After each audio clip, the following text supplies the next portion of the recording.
Hello and welcome to another episode from the Water's Edge, and today you catch up with us back on the beach, and we've got a little bit of a sort of short evening session today. Now this week we ran a little poll on our Instagram page, perfect time to plug it, so if you don't follow us, head over there and follow us from the Water's Edge TV. And the little poll was basically, what should we come and fish for tonight? And there was two options, it was either sole or smooth hound. Up north Norfolk for the smooth hound or down south for the sole. And the sole one, I can't remember the exact percentages, but that is why we're down here, and that is the target species.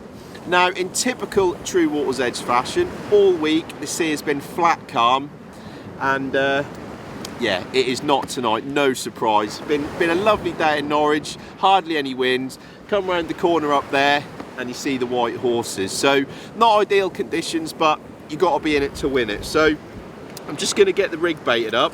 I'll just do a little short piece about it, because if you've not fished for sole before, they're quite a sort of unique species really. They're a little flatfish if you don't know, and they've got really tiny little mouths. So when fishing for them and target them, you've got to tailor your rig a little bit. So what we've got here, something I generally don't use too much of because they do cut down your casting distance, and we've got a real simple little free hook rig, and we're using these little wire booms. And the important thing, being a bottom feeder, is to keep your bait really pinned to the bottom, and you know, whether these do or not, I don't know, but it's just a bit of confidence in using them. We've got three of them, short little snood, and then probably the main thing with your rig is your hook size. So I think that's a little size 4 on there, perhaps even a 6, but a tiny little hook. And all we're going to be doing with that is we've got some ragworm here, and we're just going to be putting on either little sections or a whole worm, depending on the size of them. And that is going to be the plan for the evening anyway. So I'm just going to get this one baited up now. We are pretty much in sort of darkness. We've got probably half an hour before the camera light has to come on. The sun is now disappearing behind the horizon, but it is the best time to target these fish. That is the plan anyway. But 3 little baits going on, and we'll get it out there. We've got one rod out there at the moment behind us. Bait's been soaking on that for about 10 or 15 minutes, but we'll get this one out first to go with it. Now obviously a lot of the time, you know, I normally fish big baits and stuff like that, but when fishing free hooks, you're doing a similar thing. You're just spreading the baits out across the free rather than all on one hook. But get this third hook baited and get it out there. It's just such a shame with the weather, you know. Not to say that you know definitely not going to catch, but they definitely prefer a calmer sea. But as I say, you got to be in it to win it. But that's all 3 baited up. 3 little snoods, 3 little ragworm baits, and hopefully that is what's going to do the business. So we'll get it out there, probably get that other rod in, and yeah, see what happens.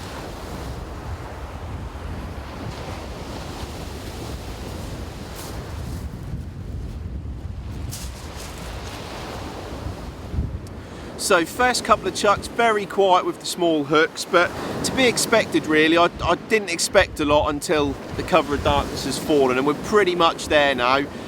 Like this time of year, get to the end of August, start of September, the nights really start to pull in, and even though I can sort of just about see without a headlight, we're probably only half hour away. So we've got the camera light on there, just so you can see us a little bit better of course. But one thing to mention is on the second rod, I've not spoke about yet, I'm going to use something slightly different. I'm going to put a bigger bait, and I guess it wouldn't be a From the Water's Edge episode without the 3/0 pennel. So that's what I'm going to go with on this rod, purely because the conditions don't really scream sole tonight, if I'm honest with you. So this one we're going to leave a little bit longer, bigger bait, put it out a bit further, and then beaver away with the other rod with the smaller hooks on.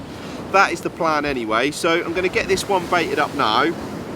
And I mean, depending on the size of the worm, I'm probably, if I can, pick out the bigger rag to put on this one. A nice big smelly bait out there. And to be honest with you, Kessingland's been quite a kind beach to me through the years, and you know, we've done quite a few videos here, and it's one of them, it can sort of throw up anything, especially over the last, you know, sort of 2-3 years, I think. Probably as the water's warmed up a bit, there's different species and that can be caught, but we're going to see. As I say, there's definitely a good chance of a schoolie, and I think probably be more likely to catch it on a bigger bait in a pennel than them size 4s. But get this one baited up now, and then probably check the baits on the other one. Quite a good sign with that though, you're coming back with bait on. And it sounds a good sign because you're not caught a fish on it, but at least the crabs aren't too active, because this time of year when the water is a little bit warmer, it can be quite demoralising if they're stripping it within minutes. But that's the bait we're going with. Just left the tails on there, I don't know, bit of movement or whatever, but you can nip them off if not. But we'll get this one out there and yeah, see if we can't put a fish on camera.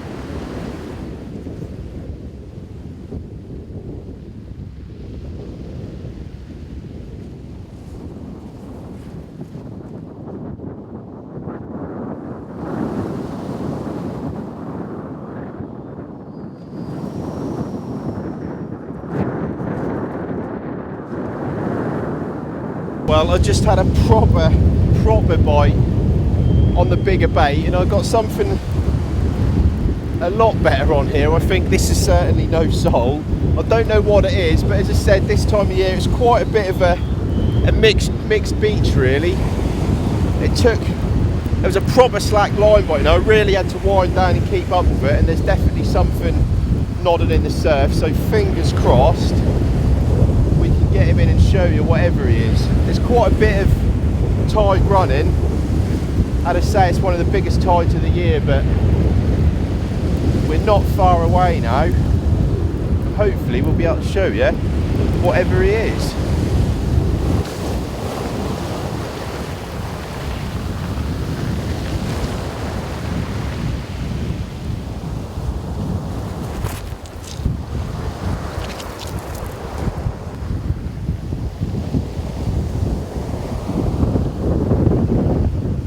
Well, what a funny looking sole that is. It is a sole of the spiky variety, and that is a very, very, very nice surprise, and a cracking form back from the beach.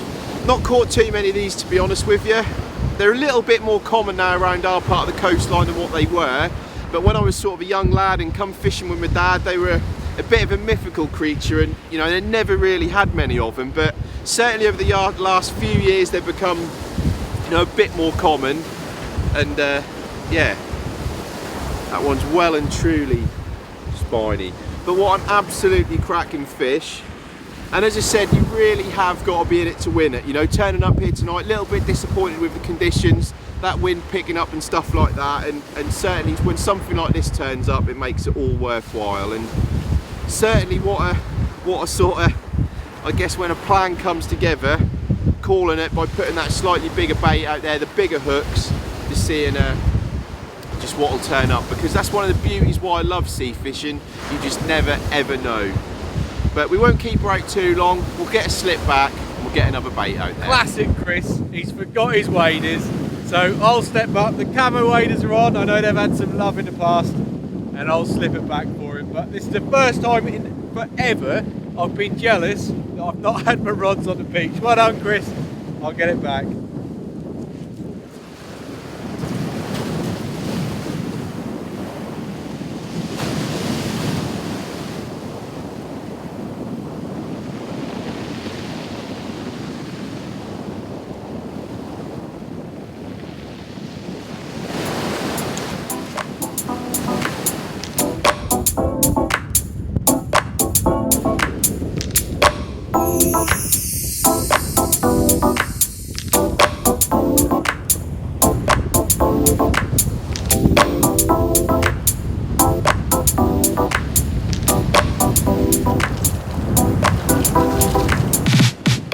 Well, so much for sole fishing.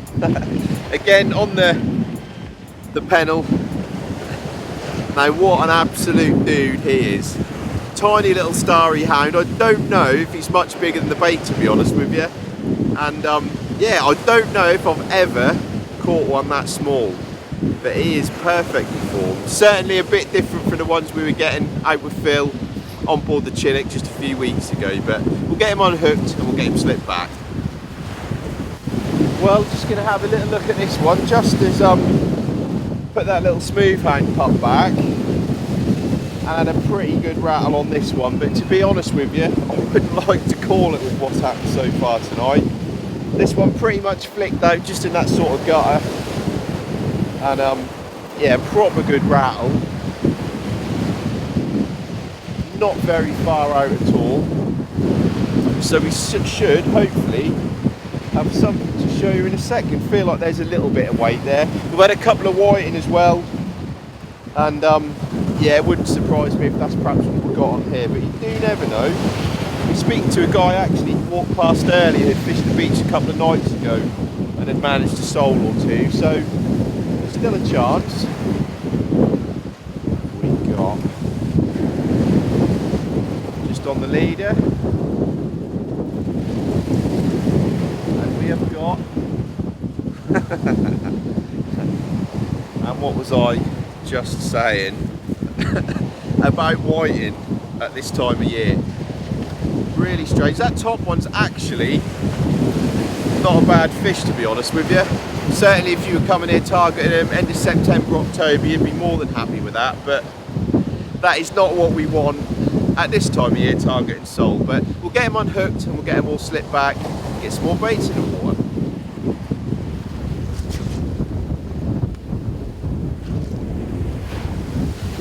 So we just put them 3 whiting back. We've had quite a few of them now on and off camera, and I guess it is getting to that time of year when, you know, they hit the beaches in abundance, but we're still hoping of the chance of perhaps a sole or another different species to show you. But I'm just baiting another rig up now. One thing I have done, I just popped the jumper on, and that's another thing this time of year. Not only does it get, you know, dark that little bit early, the night's pulling, we do sort of lose the evening temperatures, and there's a little bit of a chill in the air, a little bit of an autumnal chill, if I dare say.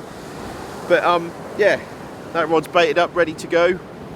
Get it back out there and see what happened.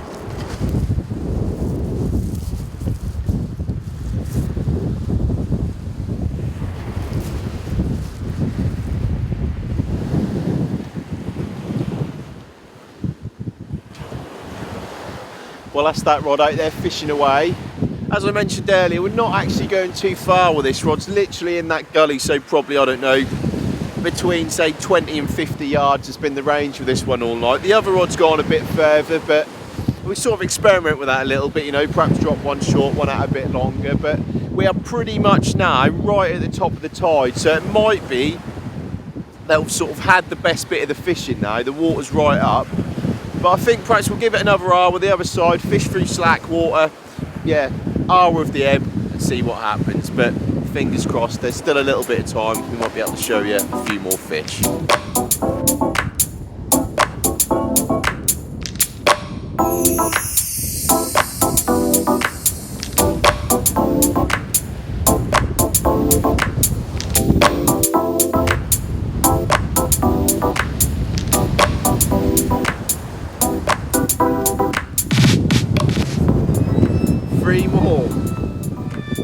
No wonder I don't think the sole will have a chance to get to the bait tonight.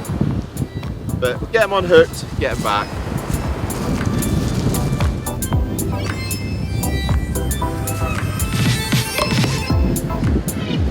Well, what have we got here? Just coming through the surf.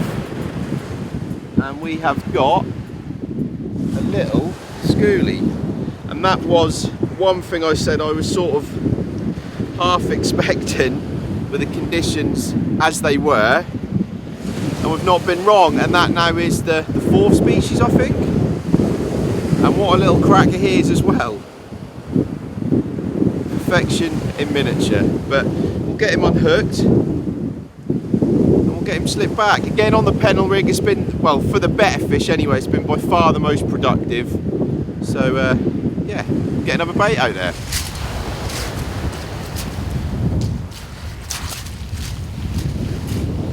So you know it's probably bad, and the sole aren't going to get much chance to get to the bait what few there might be out there when you're catching 2 whiting on 1 pennel rig. Not good. We'll get him slipped back. So we're back in the car now after what has been a really enjoyable sort of mixed session. We've had 4 different species there. We had that nice ray, little bass, and the tiny little smooth hand pup, and of course an absolute shed load of whiting. And I think, as well as the conditions being slightly off, probably the fact that there was so many whiting out there, we'll probably just get into the baits first, smashing up them small little hooks and small little worm baits. But thoroughly enjoyable. Nice to be back out on the beach. I do hope you've enjoyed it as always. I know you do like the beach fishing videos, so if you've not subscribed to the channel, hit that subscribe button. We'll hopefully be out on the beach a lot more throughout the autumn and winter months. Don't forget to click that little bell icon to make sure you never miss an episode. And all that's left to say is, as always, thanks for watching, be lucky, and we'll see you again on the next one.